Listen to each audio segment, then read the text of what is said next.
Hi, welcome back to my channel. My name is Brittany. It is so good to see you guys again, and so good to talk to you guys again. How have you guys been? I hope that you guys have had an amazing week. I have had a little bit of a rough week, but we're not going to get into that. I am just excited to go ahead and upload this video. I am excited to be doing this video.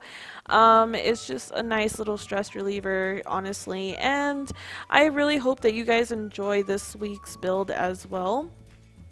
So this week we're building a summer cabin, and I thought this would be a really great way to start off the summer, because what do you do in the summer? You go out to the woods. I don't know about you guys, but I love going out to the woods during the summertime, going camping. And I think that's a really fun activity, and I thought that would be a really great way to start off the summer is by building you guys a little cabin that you can rent out for your Sims to go to. So this is located in Granite Falls. I don't know exactly which lot. I may have forgotten. I'm so sorry. But you can essentially put it on any lot in Granite Falls, and it pretty much works with any lot. It's not a very big sized lot. I think I used a 30 by 20, so you can pretty much put it down on any size lot that is 30 by 20 or bigger. As you can see here, I was putting the roof into tiny little million pieces, and the reason why I did this was so that way you guys can be able to see into the room during your gameplay, because I noticed that if you left it on with one whole piece, it actually would have blocked you from being able to see into the room. So I decided to kind of break it up into different pieces so that way you wouldn't be able to be blocked, like your vision wouldn't be blocked when you're looking into the room upstairs. And that's so annoying. I don't know why they still haven't fixed these glitches. It's so annoying, but again, we'll just have to wait to see if one day they'll fix these annoying roof glitches.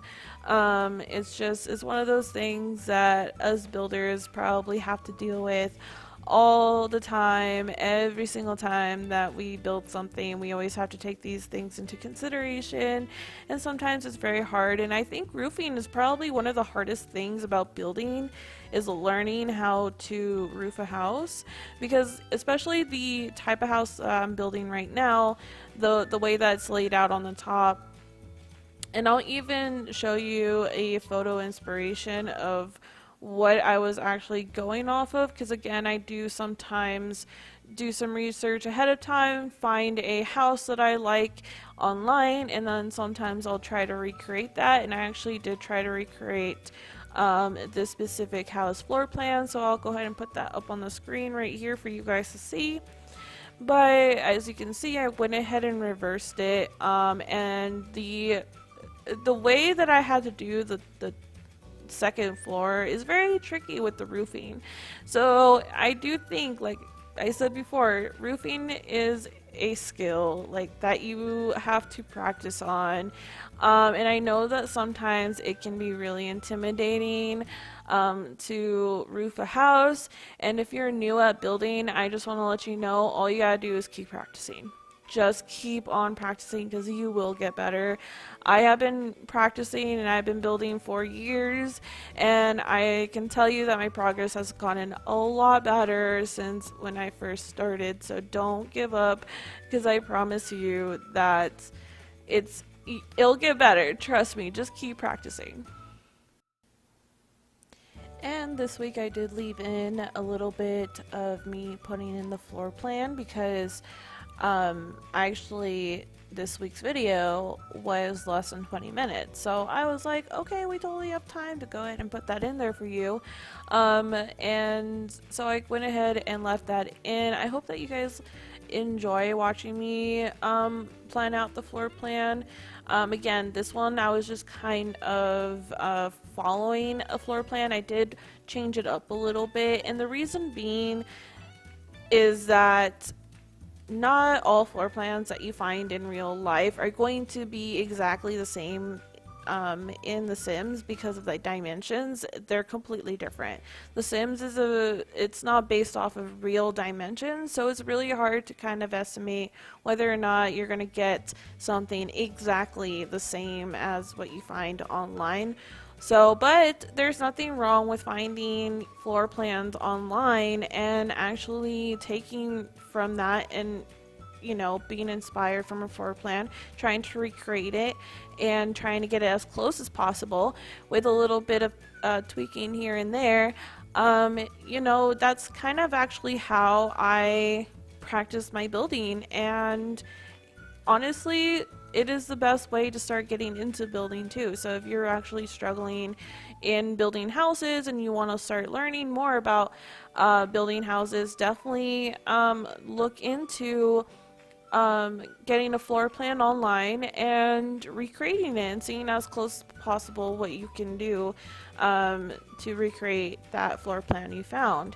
And then I would just start out with something very easy. Sometimes I start out with like small starter homes that are like 1 or 2 bedrooms. Sometimes I'll recreate tiny homes, and those are a little bit easier to recreate than bigger houses. But if you're feeling good about your skills, then go for that big house. But again, like I love looking at pictures online and recreating stuff. It's one of my favorite things to do, and it's a great way to practice your building. I was totally inspired to build this house because of my recent addiction to Red Dead Redemption. I have been playing it nonstop for like the last 2 weeks, and it's just been a really great time. Honestly, I really love the game. If you haven't played it, I totally suggest you do.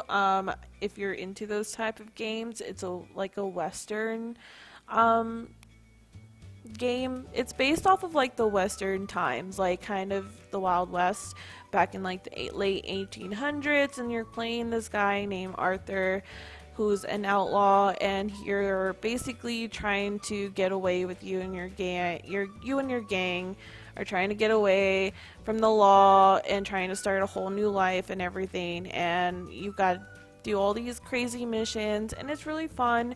And so the one that I've been playing is the second game in the series, and I actually haven't played the first one, so I am willing to go back and play the first one once I'm done with this one, because it is a really great game. The storyline is really cool, and I've been really invested. And since back in the 1800s, there was nothing but cabins everywhere. Like in the game itself, there's nothing but cabins everywhere. So I just was like, what am I gonna build in The Sims? Oh, I should build a cabin. So that's basically where I got the idea of this build.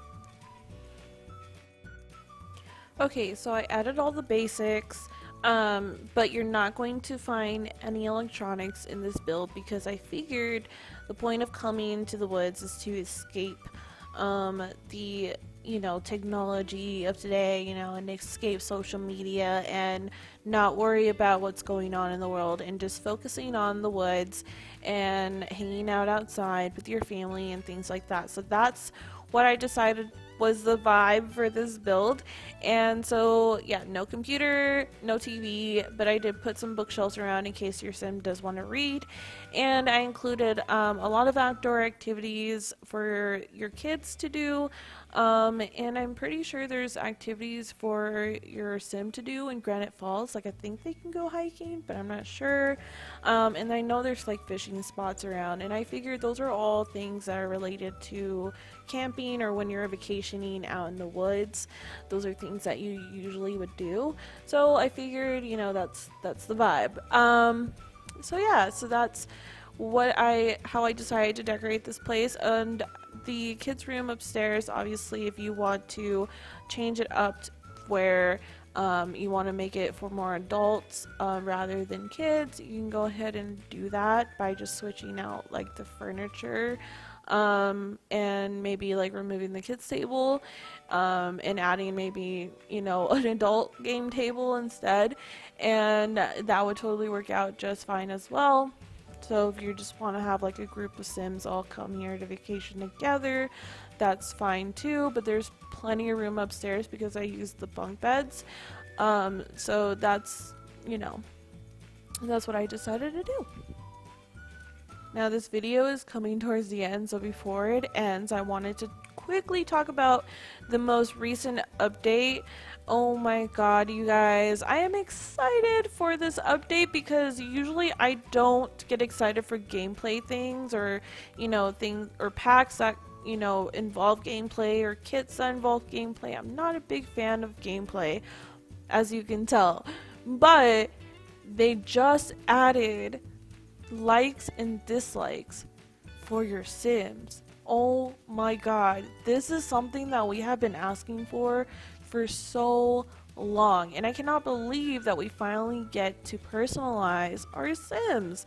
It has been a long time coming, honestly, and I'm excited that it's finally here. I'm so grateful, and now I feel like our gameplay is going to be a lot better and a lot less boring because we can now personalize our Sims a little bit more. They can actually have personality.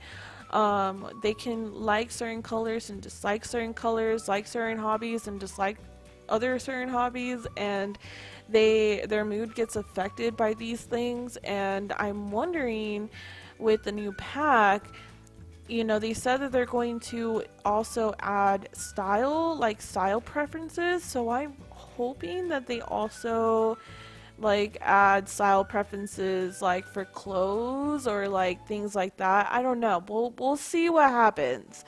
We'll see what happens. There's a whole world of opportunity here. I think that everybody's gonna have a really great time with their gameplay, and I'm gonna have to take, you know, take it and see what happens, and play a little bit. It's been a while since I've actually played with a sim, so we'll see what happens. I think it's gonna be fun, honestly. I think this is something that is just going to make our game so much better. They also fixed some swatches in cast, I believe. I'm not a big cast person, so I'm not really, I don't really know a whole lot about what's going on with that. And I think they also fixed the glitch with the bunk beds, and now are allowing us to place things underneath them. So that's really exciting too. I'm honestly really excited about the bunk beds. Today was actually the first time I used the bunk beds, so that was really exciting. First time for everything, I guess. So yeah, you know, this update is honestly one of the best in a while, and I'm really excited. So let me know what you guys think below. Let me know what you think about this update. And yeah, just tell me what you think, and let's talk. I would love to see what you guys think about it as well. Oh, I forgot to mention one other detail about this update that excited me so much. But your Sims can now scoot over in their bed. That is right, you heard me correct. You can put a bed against the wall and they will scoot over. It is, oh my god, it's so amazing. I saw little Simsy do it this morning with her Sims, and I oh my god, I got so excited. That's one of the things that really bugs me about building, is always having to make sure that the room is big enough for your sim to be able to get on the bed on both sides. But now I can put a double bed against the wall and not have to worry about it. This is the life I asked for. Anyway, we are coming to the end of this video, and I just want to say a quick thank you to those who stuck it out to the end. Thank you so much. I appreciate it. I appreciate you, and I see you, and I appreciate you. Go ahead and let me know down below what you think of this build. I think it came out cute, especially the kids' room. because I love the bunk beds. I love how we utilize the space now with the bunk beds. It's awesome. And it just makes tiny spaces so much easier to utilize. I just love it. So yeah, let me know what you think down below. And again, I want to say thank you. If you guys want to become friends, make sure to follow me on Instagram, and subscribe. All of my social media handles are down below in the description of this video. But yeah, I think that's it basically for this week. I'll see you guys next Friday.